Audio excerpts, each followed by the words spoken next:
Sobre la hipótesis de pauperización creciente del proletariado. Sí. Ok, bien. Muy interesante pregunta. A ver, vamos a tratar esta cuestión rápidamente. La teoría marxista de la pauperización creciente de la clase obrera. Lo que sostiene Marx, y lo pueden ver en el tomo 1 del Capital, es que a medida que más avance el capitalismo, la clase dominante, capitalista, burguesa, se va a hacer cada vez más y más rica, aunque va a estar compuesta por cada vez menos y menos capitalistas, y la clase obrera se va a hacer cada vez más y más pobre, estando estancada en salarios en torno al salario mínimo vital. Por salario mínimo vital entiendan como las condiciones mínimas que requiere el obrero para reproducirse, entendiendo por reproducirse en la terminología marxista el hecho de continuar con sus condiciones de vida a lo largo del tiempo, ¿ya? Entonces, la hipótesis de Marx es que a medida que más avanza el capitalismo, la clase obrera se va a hacer cada vez más y más y más pobre, ¿ok? Esa es la pauperización creciente del proletariado. Pues bien, la evidencia, al menos en el caso peruano y diría que en general a nivel internacional, pone en cuestión esta hipótesis. Y la pone seriamente en cuestión desde mucho antes de la década de los 80. O sea, está seriamente en cuestión desde inicios del siglo XX. ¿Por qué? Por el surgimiento y crecimiento de la clase media. O sea, en la visión de Marx, en la teoría de Marx, lo que tiene que darse es que hay dos clases sociales. O sea, Marx no te habla de 3 o 4 clases sociales. En la dinámica capitalista están los que poseen los medios de producción, los capitalistas, burgueses, y los que no poseen los medios de producción y solo disponen de su fuerza de trabajo para venderla en el mercado a fin de obtener pues, su sustento, que serían los proletarios, los trabajadores.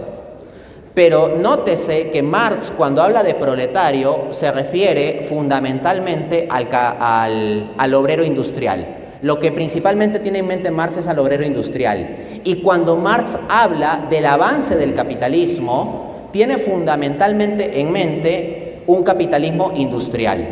¿Por qué? Porque Marx escribió en el contexto de la Inglaterra de la primera revolución industrial, yendo como hacia la segunda también, a mediados del siglo XIX, y el capitalismo del que hablaba es fundamentalmente un capitalismo industrial. De hecho, el papel de los campesinos dentro de la teoría marxista, si bien hay un cierto papel, es menor. Entonces, vamos a la caracterización de la pobreza en nuestro país. En primer lugar, existe clase media, existe una gran proporción de clase media. ¿Y qué es la clase media? ¿Son burgueses capitalistas cada vez más y más ricos, como dice Marx? No. ¿Son obreros que son cada vez más y más pobres, que están en torno al mínimo de subsistencia, sus ingresos? No. La clase media, como el nombre indica, está en una situación intermedia. Entonces, el mismo hecho de surgimiento de la clase media es inconsistente con la teoría de la pauperización creciente. Por otra parte, si en el caso de Perú, así como muchos otros países, vemos la condición de los pobres, el pobre no necesariamente es el pobre que es el obrero industrial. O sea, gran parte de los pobres son en zonas rurales, no zonas donde hay un capitalismo que está avanzando y generando dentro del mismo entorno capitalista y por causa de la misma dinámica capitalista cada vez más pobres, no, sino sitios en donde muchas veces la industria ni siquiera ha llegado. O gran parte de nuestra economía no es que sea fuertemente industrial, ¿no? Perú no es un país industrializado y a partir de la década de los 80 menos todavía. Si hubo algunos intentos de industrialización, pues llegaron como hasta los 90. Después lo que ha habido es lo que algunos economistas llaman desindustrialización. Entonces, el perfil del pobre en el Perú es el pobre urbano que trabaja en el sector informal, ¿ok? Fundamentalmente, o el pobre rural que está en torno no a la industria, sino a lo campesino. Entonces no cumple tanto el perfil de lo que se esperaría como lo que Marx llama propiamente proletario.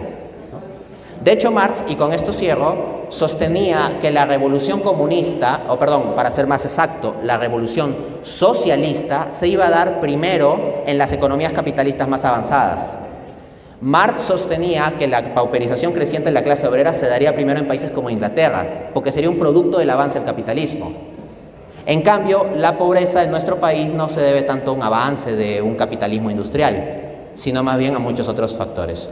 En consecuencia, y con esto cierro, el Perú sería una suerte de anomalía para la teoría marxista, y dado que el Perú es la realidad y el marxismo una teoría, pues habría que decir que pone en cuestión a la teoría marxista.